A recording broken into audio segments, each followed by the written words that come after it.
the narcissist in Covid-19 lockdown.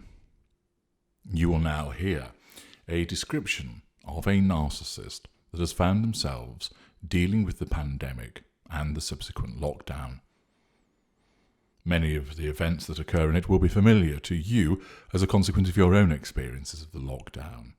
But what this detailed analysis provides you with is a narrative description of how the narcissist behaves, how they respond, how they interact with the other aspects and appliances within the fuel matrix, so that you can understand how a narcissist is impacted upon and behaves with regard to the lockdown. How does this impact upon the narcissist's perception of control? What does it do with regard to fuel provision? How do these factors affect the narcissist and what is his response? It is a fascinating and educational narrative that gives you a wealth of information.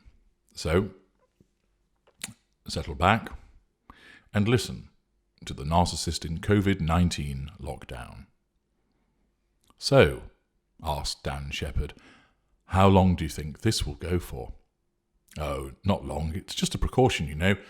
We're only having to do it because of what the government is saying, replied Dan's colleague, Andrew. If it were down to me, we would stay open. Christ, the last thing I would want to have to do is spend an age at home with the wife and the kids. It would send me nuts, he laughed.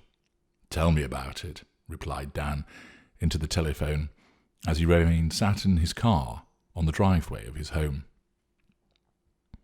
I know, so I think it's just going to be 2, maybe 3 weeks tops where we'll do the remote working.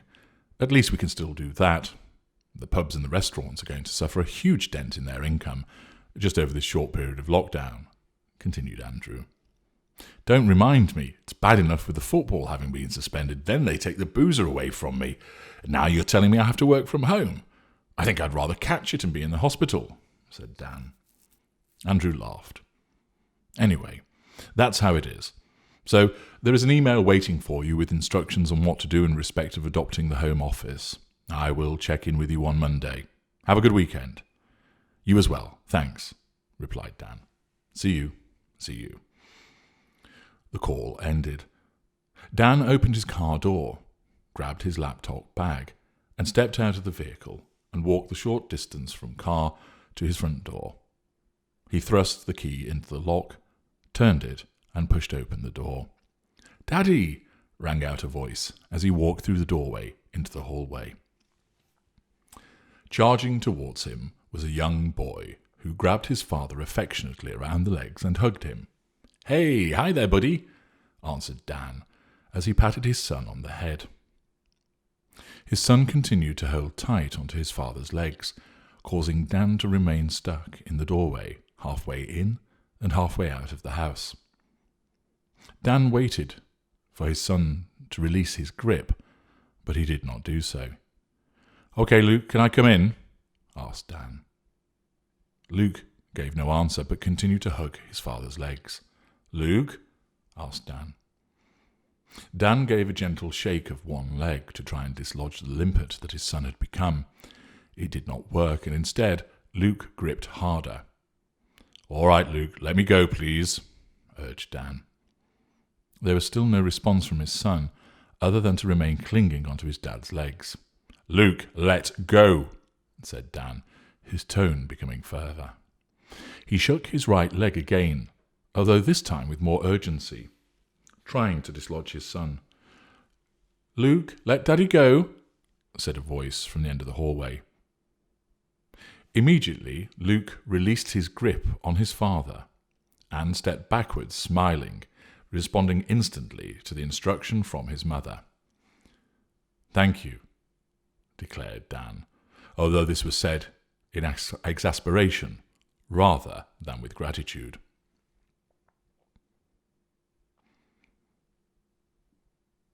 Luke turned and ran back down the hallway, past his mother, Janine, and disappeared into the room beyond.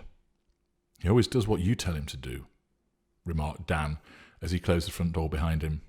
"Guess I just have more authority than you," smiled Dan's wife as she walked towards her husband. "More like he's a mummy's boy," shot back Dan.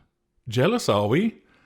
mocked Janine as she reached her husband and slipped her arms around him. Me? No.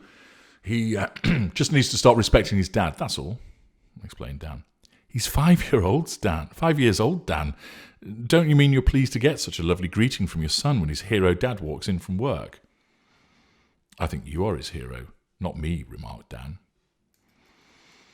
His wife kissed him on the lips and then stepped away from him. How's your day been? She asked as she turned and began to walk back along the entrance hall. Oh, I've just been on the phone to Andy whilst I was sat in the car, explained Dan. Oh, was that who it was? Answered Janine. I saw you sat outside and wondered who you were talking to, she added, over her shoulder.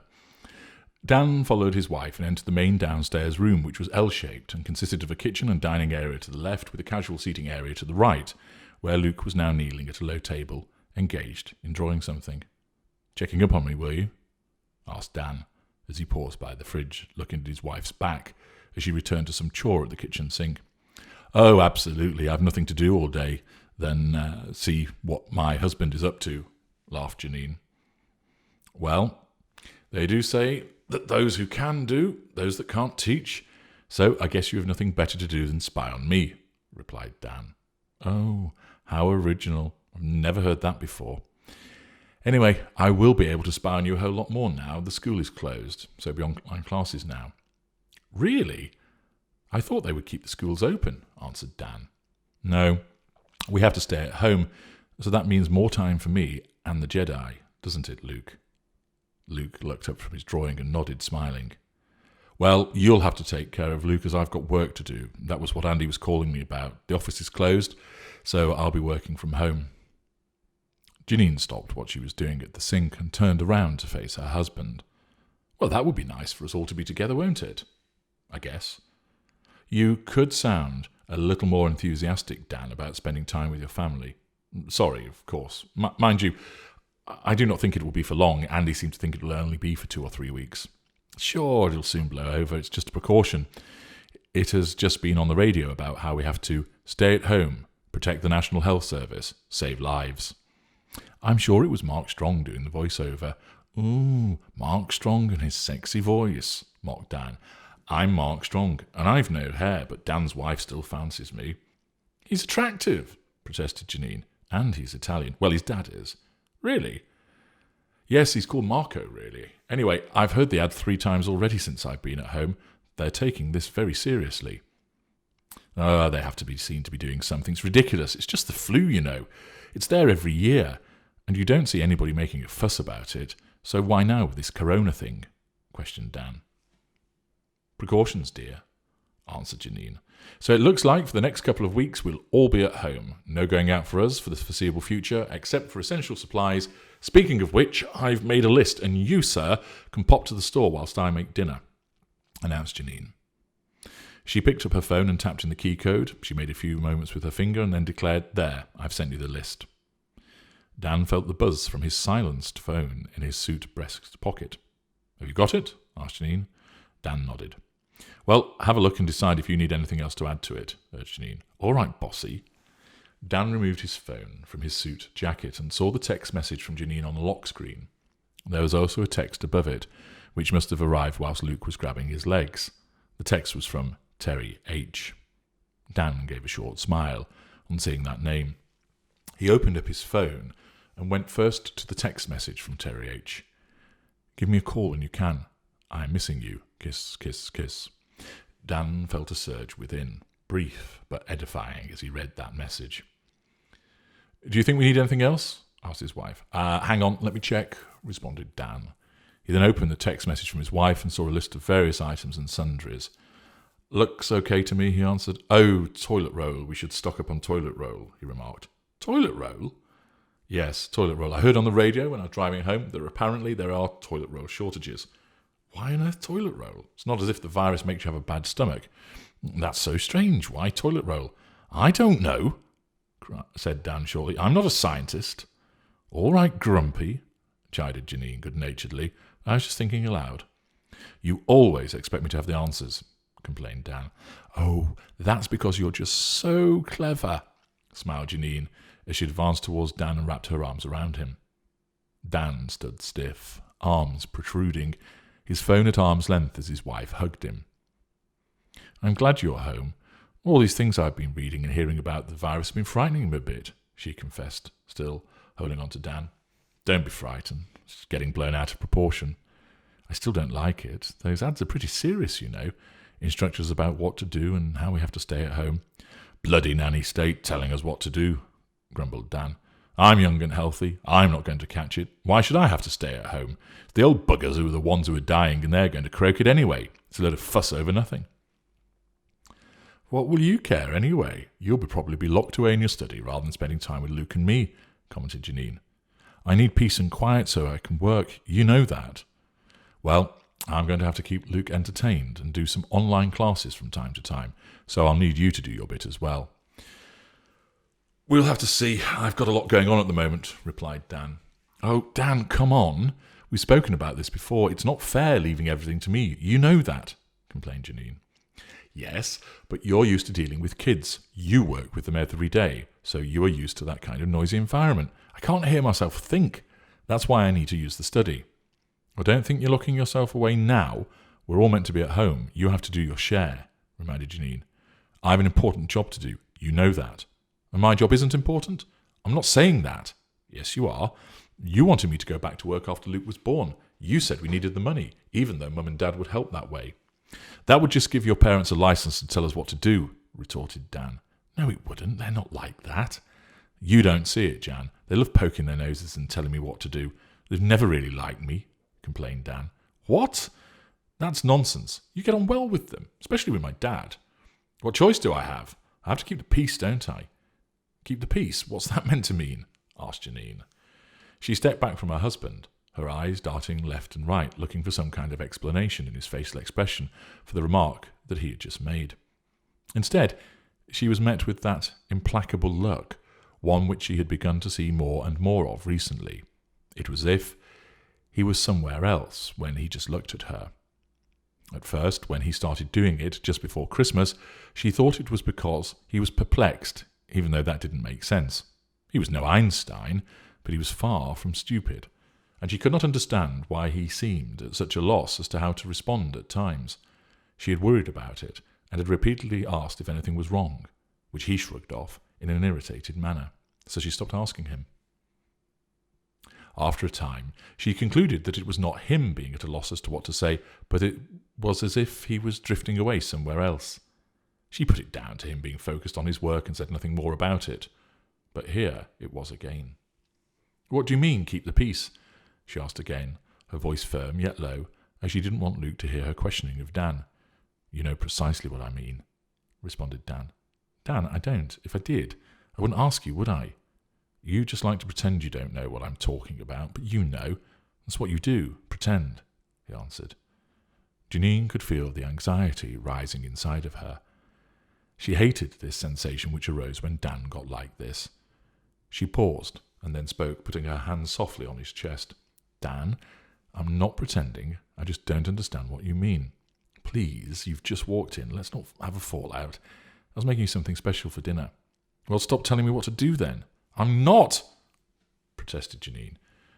She immediately checked herself as her response came out louder than she had intended, and she noticed that Luke looked up from his colouring in and looked over towards his parents. Janine sent him a smile, and he smiled back, lowering his head once again and returning to the colouring. "I'm going to the store. I'll see you later," announced Dan. "You don't have to go now. Dinner will be ready soon. You've just got in from work. Have a relax. Do you want a beer?" asked Janine, but her words just bounced off her husband's retreating back as he exited the living area. "Where's Daddy going?" asked Luke. "Just to the store, sweetheart. We need a few things, now we are going to be at home more," explained Janine as she walked over to her son. She knelt down behind him and slipped her arms around him, lowering her face to his fine blonde hair, and immediately smelled the clean smell of the shampoo she used on him. She drank it in and hugged him close. "What are you drawing, darling?" she asked. "A spaceship," replied Luke. "Wow, that's so cool," said Janine. Her anxiety at Dan's departure began to fade, as her thoughts became focused on her son and his drawing. She looked at the picture with its bright colours, red, blue, and yellow, that made what appeared to be a rocket. Where's it going? I don't know, Mummy, I haven't decided, answered Luke. It looks like a very fast rocket to me. It is. Where do you want it to go? Ooh, let me see. How about the moon? Suggested Janine, as she still held on to Luke as he busied himself with the red pencil, colouring in what was the conical tip of this amazing rocket. Yes, the moon. It can go to the moon, confirmed Luke, and it will come back again, he asked. Janine paused as another thought fought in her head for attention, breaking into the cherished moment between her and her son. I hope so, she said softly, before kissing the top of her son's head. If you would like to continue this analysis of the narcissist in COVID-19 lockdown and learn more about the story of Dan, his wife Janine, their child Luke, and a range of other individuals, to understand more about their interactions with the narcissist in lockdown and the behaviours that are occasioned from it, please use the link in the video description to access this extensive material and educate yourself more about the behaviours of the narcissist generally, and especially in a COVID-19 lockdown situation. Thank you.